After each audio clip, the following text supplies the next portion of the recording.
অরুন্ধতী নগর থানা পুলিশ নিয়ে নাইকল মুম্বাই রমজাখা খরকশা ফেকজাকনাই বানিয়া খাইনাই অরুন্ধতী নগর থানা বাই খবজা গজরিয়া ক্যাম্প বাজারামচনি বিপ্লব দে মগুই খরকশা ফেকজাকনাই বানিয়া খাইনাই রমজাখা বিনিয়োগীয় বাংমা ব্রাউন সুগার এসকাফ মালজাখা হিনি শাখা পুলিশ।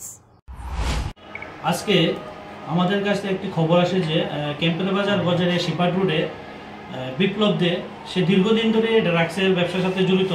আমরা অনেকদিন ধরেই তাকে পিছনে আমরা লোক লাগিয়ে দিয়েছি তাকে অ্যারেস্ট করার জন্য। যথারীতি আজকে গোপন সংবাদের ভিত্তিতে খবর পাই যে তার বাড়িতে কিছু ড্রাগস এবং কিছু স্কোপ জাতীয় স্টোর করা আছে এবং সে প্রতিনিয়ত এখানে স্থানীয় ছেলেদের কাছে বিক্রি করছে একটা মুনাফা অর্জন করার জন্য ইলিগ্যালভাবে। অ্যাকর্ডিংলি আজকে আমরা রেডিনগর থানার পুলিশ তার বাড়িতে রেড করি এবং তার কাছ থেকে প্রচুর পরিমাণে আমরা ব্রাউন সুগার এবং কিছু স্কোপ তার থেকে উদ্ধার করি এবং তার থেকে উদ্ধার করে এবং একটি এনডিপিএস মামলা নিয়ে এগুলো আমরা তদন্ত করছি। এর নাম বিপ্লব দে, বাড়ি গজারিয়া ক্যাম্পের বাজার। আজকে সকাল 10:50 আমরা খবরটা আসে, তাকে 11টার দিকে আমরা ডিটেইন করি।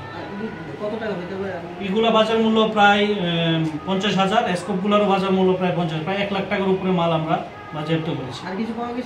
এখন অব্দি কিছু পাওয়া যায়নি, বাকি আমরা তদন্ত করছি যে এগুলা কার থেকে এগুলাতে কিনছে এবং কার কার কাছে বিক্রি করছে এবং তার পিছনে আর কে কে যুক্ত আছে সেটা আমরা এনডিপিএস মামলা একটা তদন্ত নিয়ে আমরা সেটাও বের করব।